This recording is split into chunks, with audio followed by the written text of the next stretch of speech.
Saatnya sekarang pemirsa Anda simak NTV Prime Dialog, saya Doni The Kaiser. Laga pamungkas kontra Filipina akan dilakoni Timnas Garuda Muda Sabtu 21 Desember 2024 esok di Stadion Manahan Solo, Jawa Tengah. Tidak hanya Timnas Garuda Muda, Filipina pun tentu akan habis-habisan di laga krusial nanti untuk sama-sama berebut tiket ke semifinal Piala AFF 2024. Pada laga hidup mati ini, Indonesia dan Filipina grup B Piala AFF 2024 besok malam. Pertanyaannya, siapa yang akan keluar sebagai pemenangnya? Tentu harapan kita Timnas Garuda Muda. Kali ini saya ajak narasumber istimewa untuk berdiskusi tentang topik yang kita hadirkan kali ini, yaitu analis sepak bola Kesit Handoyo.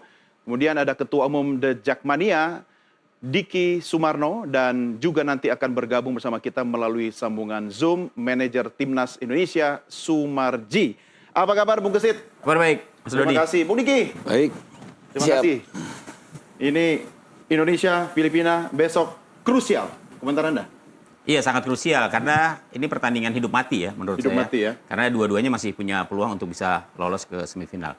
Dan situasinya memang ini menjadi anomali menurut saya.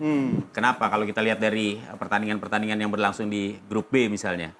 Vietnam tiba-tiba yang mengalahkan Indonesia, ya tiba-tiba kesulitan menghadapi Filipina. Laos yang ditahan oleh Indonesia 3-3, ternyata Filipina juga tidak bisa menang ya. Mereka bermain imbang 1-1 begitu. Demikian juga Kamboja, maksud saya Myanmar yang dikalahkan oleh Indonesia di laga pertama. Ternyata juga mampu menahan imbang Filipina ya. Nah ini pertandingan, makanya kenapa saya sebut pertandingan hidup mati, karena buat Indonesia pilihannya harus menang. Kalau tidak ingin bergantung dengan pertandingan tim lain, karena di waktu yang bersamaan kan juga Vietnam akan menghadapi Myanmar. Myanmar juga masih punya kesempatan loh untuk lolos. Ini Anda katakan anomali ya, artinya di atas kertas bisa berbeda dengan di atas lapangan rumput. Iya. Kita ada yang miss nggak sih sebenarnya kalau melihat anomali ini, di mana gitu loh missnya? Kalau menurut saya miss kita lebih kepada karena tim ini tim yang memang lebih didominasi oleh pemain-pemain muda. Ya. Berbeda ceritanya. Debut ya? Iya, berbeda ceritanya kalau Indonesia memang menurunkan tim utama ya, seperti Vietnam yang memang menurunkan tim utama, termasuk juga Filipina, walaupun Filipina juga ada beberapa pemain muda mereka ya. Kamboja, maksud saya Laos, Myanmar, ya itu adalah tim-tim yang menurut saya juga memang tim utama mereka pada saat ini. Nah, Indonesia dengan kombinasi lah ya, saya katakan seperti itu, walaupun mayoritas adalah pemain-pemain debutan. Makanya nggak mengherankan kalau penampilannya ya kadang hari ini kita lihat bagus, tapi besok ternyata drop begitu ya. Besoknya lagi ternyata tampil oke gitu ya. Jadi karena belum stabil ya dominasi pemain-pemain muda ya seperti inilah begitu. Ya memang harus begitu prosesnya kan. Kalau mau stabil makin banyak laga yang harus dihadapi. Betul. Oke, Bung Diki, catatan Anda Indonesia lawan Filipina sekrusial apa menurut Anda? Ya kalau dibilang penting banget. Tapi baik lagi ya, kita kan sebenarnya dari awal AFF ini kita nggak tahu apakah keikutsertaan kita di AFF ini sebagai menggugurkan kewajiban atau apa gitu loh. Karena kan memang timnas akhirnya pakai pemain muda lah, U22 lah ya. Ya yang saya lihat memang dari awal nggak masih belum clear. Ini sebenarnya AFF ini sebagai apa dulu nih? Apakah betul regenerasi ataukah memang bahan untuk seleksi menuju tim utama yang dimana ada pemain-pemain diaspora semua? Atau memang ya kita mau cari prestasi nih di AFF ini. Tapi tetap serius kita anggap AFF ya, ini kalau semua pertandingan harus serius sebetulnya. Tapi balik lagi bahwa publik ini kan perlu memahami dulu bahwa ekspektasinya sudah ditaruh mana. Nah kalau lihat dari hasil grup kita sekarang grup B, kalau nggak salah grup B ini kayak rata sekarang Asia Tenggara nih gitu loh. Seri dan bahkan kita lawan Myanmar aja cuma menang 1-0. Dulu kan kita lawan Myanmar kayak gimana? Tahu habis-habisan lah. Lawan Laos kita seri 3-3. Bahkan main di Indonesia itu lawan Laos. Nah, besok kita lawan Filipina di Manahan Solo, ya harusnya memang menjadi hiburan khusus bagi masyarakat Solo, bagi rakyat Indonesia juga. Gimana caranya memang biar clear dulu nih bahwa besok memang menang untuk kita mencapai apa, biar ekspektasinya jelas dan targetnya itu pas. Sebenarnya itu sih yang perlu di-clearkan dari awal sebetulnya. Anda fokus pada materi pemain yang masih muda dan minim naturalisasi. Iya, karena perdebatannya cuma di situ, di para ahli-ahli sepak bola, masyarakat nih. Sebenarnya kok kita bisa kalah lawan Vietnam 1-0 dengan Vietnam banyak pemain senior. Ya menurut saya itu bukan hal yang aneh gitu loh, bahwa pemain kita pemain muda semua juga. Memang banyak memang yang main di Liga 1 ya, pemain intinya banyak juga. Cuma kan ya memang bukan tim utama kita. Bagus kalau memang ini memang sebagai bahan yang bagus di AFF ini bisa kita pakai nanti di timnas senior lawan kualifikasi Piala Dunia. Kita nggak ada yang tahu gitu loh. Ya, dengan misalnya prestasi seperti itu, Bung Kesit sebenarnya bisa dipakai sebagai dalih atau sebenarnya ini sebagai panggung untuk melatih dan menyiapkan mereka. Ya, dengan kondisi seperti itu kan membangun mental pemain kan butuh waktu juga. Ya. Gimana itu, Bung? Kalau saya melihatnya sih memang seperti yang tadi Bung Dodi katakan, panggung. Ya. Karena kenapa? PSSI sendiri kan nggak jelas menerapkan targetnya. Kalau misalnya serius, artinya ya saya yakin lah ini mereka juga serius. Ya, atau rahasia dapur kali. Nggak, Nggak semua malu-malu. dibuka. Malu-malu. Malu-malu ya. Antara malu-malu atau takut. Kalau saya ngebacanya begini, begitu PSSI tidak menerapkan target, misalnya kita harus juara, ya berarti ya mereka hanya menempatkan atau menjadikan Piala AFF ini ajang untuk pemain-pemain muda. Menggugurkan kewajiban, Iya, kata Bung Diki kan. menggugurkan kewajiban juga mencari jam bermain, ya menit bermain untuk para pemain muda yang nanti akan disiapkan untuk menghadapi SEA Games. Berarti kalau bicara tentang proses perkaderan atau upaya sistematis ini sudah benar dong. Kalau untuk harusnya. regenerasi ya ini udah Regenerasi, betul. Karena kan kan? pemain-pemain muda itu butuh menit bermain, ya butuh pengalaman pertandingan internasional. Dengan mereka, apalagi nanti kan pentasnya di Asia juga, di Asia Tenggara juga nih kalau untuk SEA Games. Artinya pemain-pemain yang dihadapi pasti kebanyakan juga pemain-pemain yang sekarang ini memperkuat timnya masing-masing di grup B maupun di grup A. Ya, karena kan kalau untuk SEA Games pemainnya adalah tim U22 ya. Jadi saya pikir ya ini pentas mereka memang. Jadi kalau kemudian Indonesia tidak mentargetkan untuk menjadi juara di AFF kali ini atau di Piala ASEAN kali ini, ya menurut saya karena materinya seperti itu, PSSI nggak yakin bahwa seperti tidak yakin lah untuk bisa memastikan bahwa ini pasti juara. Iya, cuma mungkin kalau berprasangka baik ya Bung Diki ya, dengan materi seperti ini, kemudian yang kita hadapi itu banyak pemain-pemain senior dari negara-negara lain, artinya sebenarnya dari aspek regenerasi, pembibitan, kita lebih banyak menangnya, banyak cuannya sebenarnya dalam laga AFF ini, benar nggak sih? Kalau dibandingkan dengan negara lain, ya memang karena memang satu dari jumlah penduduk kita jauh lebih banyak. Jumlah tim juga mungkin kita lebih banyak ya, jumlah klub-klub lokal itu kita lebih banyak. Artinya memang sumber kita memang agak banyak lah, dan ketika gini, saya berharap memang di AFF ini ada checklistnya gitu. Apakah memang target kita memberikan menit bermain kepada pemain yang memang dirasa punya kemampuan untuk main di timnas senior, tapi mungkin kalau di timnas senior diadu kan belum tentu kan. Itu Tapi yang kan belum clear ya. Belum kan mungkin pemain muda yang bisa main di timnas senior tuh hanya Marcelino, Asnawi, ada Rizky Ridho yang umurnya di bawah 23, 24 itu ya. Nah, ini kan harus clear dulu sebetulnya. Nah, dengan prestasi sekarang kita menang aja bisa lolos ke babak selanjutnya gitu. Ya ini udah bagus sebetulnya menurut saya dengan lawan tim-tim senior dari negara. Marcelino turun besok. Ya, udah selesai. Artinya kan. ketika dia turun ini sebagai pendamping tandem atau gimana? Ya sebenarnya memang lagi dicoba aja sebenarnya, kan gini, Marcelino ini kan kayak virus yang bagus gitu loh ke teman-temannya, dia bisa ngasih PD ke teman-temannya segala macam. Karena gini, kalau memang pilihannya kita ini kan sebenarnya aset pemain kita banyak nih. Let's say katakanlah ada Nadeo gitu misalkan. Kalau yang senior-senior yang bisa katakanlah timnas juga ya gitu, ada Nadeo, mungkin ada Rahmat Irianto, ada banyak pemain lain lah, ada Maklok juga, ada Stefano Lillipali gitu loh. Yang sebenarnya bisa digunakan kalau memang kita mau, yuk kita coba cari juara, tapi timnya bukan tim diaspora nih. Ini bagaimana? Nah, kayak gitu sebetulnya. Oke, coba kita lebih spesifik sama-sama Anda berdua kita petakan Indonesia dan Filipina. Kalau Indonesia sendiri untuk menghadapi Filipina besok, petanya seperti apa? Kondisi kita timnas sekarang ini, Anda baca Bung Kesit seperti apa? Ya kalau peta kekuatan sih ya, kalau kita bicara pertemuan dengan Filipina, kemudian bagaimana sejarah sepak bola Filipina dibandingkan dengan Indonesia, kita 27 kali bertemu, 21 kali menang. Kita pernah satu kali kalah itu tahun 2014.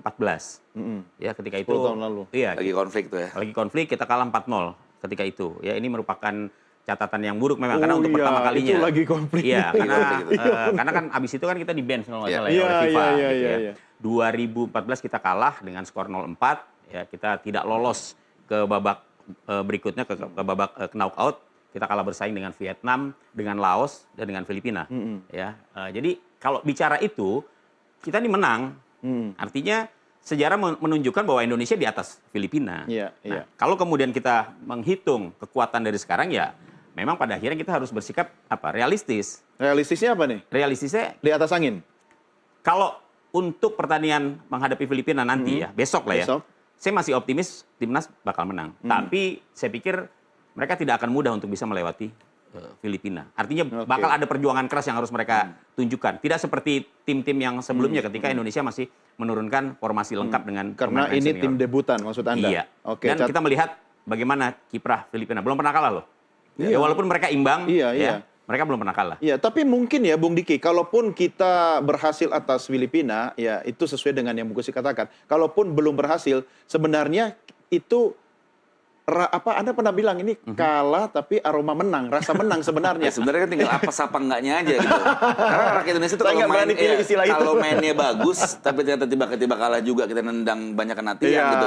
iya. Ya mau gimana juga. Iya. Tapi kan balik lagi bahwa ini adalah leveling sebetulnya. Apakah memang U22 kita sudah selevel dengan timnas senior dari Filipina? Kalau itu sudah terjadi, ya berarti memang kita banyak banget perbaikannya Iya, sepak bola kita dan itu bagus. Lagi gitu. pula kan bola juga bundar ya Bung ya. Menggelindingnya kemana itu kan bisa kemana saja. Cuma kalau kita menghadapi Filipina dengan tim muda kita ini, apa yang harus diwaspadai dari timnas Filipina? Catatan Anda, Bung Diki. Kayaknya mereka tim yang kita nggak tahu siapa orang-orangnya tapi jago aja gitu, pack aja gitu semua timnya, kompaknya, As a solidnya. team ya? As a Oh, team, komunikasi Dulu pemain yang bagus. saya ingat cuma Filipina itu cuma Young Husband bersaudara gitu loh ya. Waktu itu kita kalah waktu kita apa? kalah Iya. Young Husband ya. Iya, Tapi gitu. kan kita kena konflik internal banyak. Ya, Ya. saat itu kan juga Nggak AFF fokus. juga kita lawan mereka. Tapi kan balik lagi bahwa ya Filipina itu memang tim yang tidak ada yang terkenalnya siapa-siapa. Tapi memang mereka memang kuat banget secara kolektif ya. Nah Iya. tinggal gimana anak-anak muda ini, silakan kalian dikasih panggung, manfaatkanlah panggung ini, bikin nama kalian harum di depan masyarakat Indonesia. Momennya besok nih. Iya, Karena ini penentuan. Masalah artinya gini, jangan dijadiin beban tapi udah anak muda itu main bola tuh senang-senang. Iya. Mereka tuh pasti fun. Iya. Nah, suasana itu yang harus dibawa nanti oleh tim Nas nanti. Ya, maunya mungkin begitu, tapi tim debutan kita ini kan pasti pengen ada target ya, merekanya gitu Iya, loh. iya. Nah, takutnya mungkin nanti gara-gara itu masing-masing lebih ke egosentris sehingga komunikasi tim ya as a group itu yang kurang terbangun. Gimana, Bung? Iya, memang nggak enaknya kan begini, Mas Doni. Ketika Indonesia menurunkan pemain-pemain muda, kan levelnya atau labelnya adalah ini timnas. Ketika kita bicara timnas, ya otomatis sebenarnya pemain-pemain senior. Ya. Karena kalau kita bicara under 23, under 22, under 19 itu Ya. menurut saya itu belum bisa disebut timnas. Timnas, Ya timnas itu ya senior kan begitu. Iya, iya. Nah, beban dari pemain-pemain muda ini kan tinggi. Ekspektasi masyarakat itu menurut saya masih tetap tinggi walaupun masyarakat juga sudah Karena timnas, iya, mau muda mau apa timnas. sudah mulai memahami lah udahlah kalau kita Iya. misalnya nggak tampil sebagai juara karena pemain muda. Tapi ketika ini labelnya label timnas Iya. ya. Indonesia kemudian akan tercatat kalau misalnya tiba-tiba kalah lawan Filipina, ini kan menjadi catatan yang buruk menurut saya Iya, gitu loh. iya. Kita baru kalah sekali kok waktu itu dalam situasi yang belum menentu sepak bola Indonesia. Iya. Kalau sekarang kan grafik Indonesia sebenarnya kan lagi Iya, up. lebih bagus. Lagi bagus. Indonesia sekarang beda dengan 10 tahun lalu. Orang kan nggak mau tahu, Indonesia kalah lawan Filipina. Oh, waktu itu pemainnya muda semua. Iya, Nggak mau tahu. iya. Timnas kalah. Itu Iya. yang tercatat kan seperti Iya, itu. tapi kan Bung Kesit, Indonesia sekarang beda 10 tahun lalu, Filipina juga kan beda sekarang dengan 10 tahun lalu. Betul. Sekarang di Filipina ada juga pemain-pemain yang berkiprah di Eropa loh. Ada juga ada 4 pemain mereka ya dari lini depan, lini tengah itu yang bermain di Amerika Serikat. Ada juga yang bermain di Liga Swiss bersama Grasshopper. Ya, artinya secara tim, ya secara materi pemain, mereka ini juga diperkuat oleh pemain-pemain diaspora gitu. Kalau kita kan cuma satu aja nih, Rafael Strike aja pemain diasporanya. Iya, Begitu. iya. Nah ini yang menurut saya yang kemudian menjadi beban bagi pemain muda Indonesia karena mereka membawa level timnas, membawa label timnas, kemudian akan menghadapi Piala AFF. Pasti pikirannya, waduh kalau kalah ini menjadi catatan buruk buat Indonesia di ajang AFF, apalagi kemudian yang mengalahkan adalah Filipina yang tadi saya katakan 27 kali menang, 27 kali main, kita baru kalah 1 kali. Iya, iya. Ini sejarah akan mencatat ya. Iya. Tapi kita harus berprasangka baik ya. Artinya Bung Diki, kalau bicara tentang kedua timnas ini dengan kondisi yang masing-masing tentu sudah berubah dan saling mengintip ya kan. Kita harus antisipasi Filipina itu dari apanya, aspek apanya? Ya, satu dari hasil pertandingan aja udah kelihatan mereka tuh emang nggak pernah kalah. Artinya memang mereka sebagai sebuah tim ya memang mereka tuh solid lah ya. Memang caranya buat ngalahin mereka sebenarnya ya udah mentalnya aja dihajar. Hajar mental ya, bikin kocar-kacir ya. Saya sebagai supporter, gimana caranya tugas supporter teman-teman yang di Solo nanti besok bikin gimana pemain Filipina masuk ke lapangan mereka udah gemetar duluan kakinya. Ya karena cuma hanya itu bisa kita lakukan. Pakai bahasa Jawa, jangan bilang mabuhay. Seneng mereka. Artinya sepak bola itu kan bukan cuma yang ada di lapangan gitu, kekuatan pemain kedua belas Iya, juga itu harus aspek diperhitungkan. mental, Gimana dukungan caranya Solo itu supporter. bisa penuh, suaranya gemuruh. Karena saya yakin anak-anak muda ini, pemain timnas kita kalau melihat supporternya rame, Iya, mereka iya. harusnya lebih semangat sih. Ya, ini faktor pemain ke-12 ya, Bung Kesit ya. Iya, iya. Catatan Anda, apalagi yang harus kita antisipasi dari Filipina? Pertama, kalau saya melihatnya karena Filipina masih punya kesempatan untuk lolos ke babak semifinal. Iya. Kedua, mereka akan menghadapi Indonesia yang pada saat ini kekuatannya tidak sekuat seperti ketika Indonesia saat ini berada di round 3 Piala Dunia dengan pemain-pemain yang 90% adalah pemain naturalisasi ya. Ini yang membuat mental para pemain Filipina menurut saya itu menjadi lebih terangkat untuk bisa mengalahkan Indonesia. Kita bisa balik dong, artinya kita tipu mereka kondisi mental mereka. Artinya di balik itu kita harus lebih bagus mentalnya. Betul kan? ya, paling kalau menurut saya yang diantisipasi oleh Filipina ya ketika Indonesia hanya kalah 1-0 menghadapi Vietnam. Itu aja. Dan kemudian kita bisa mengalahkan Myanmar ketika main di kandang sendiri. Sementara Filipina tidak mampu untuk bisa mengalahkan Myanmar. Kemudian juga kalau kita lihat dari catatan gol, mereka kan main 3 kali 1-1 terus tuh. Lini pertahanan mereka berarti juga nggak begitu bagus. Lini depan mereka ya beda-beda tipis sebenarnya sama Indonesia. Indonesia walaupun menciptakan 4 gol, tapi kan golnya gol pemain belakang semua. Iya. Oke, baik. Kita rehat sejenak, kita lanjutkan di segmen berikutnya. Pemirsa NTV Prime Dialog akan segera kembali sesaat lagi.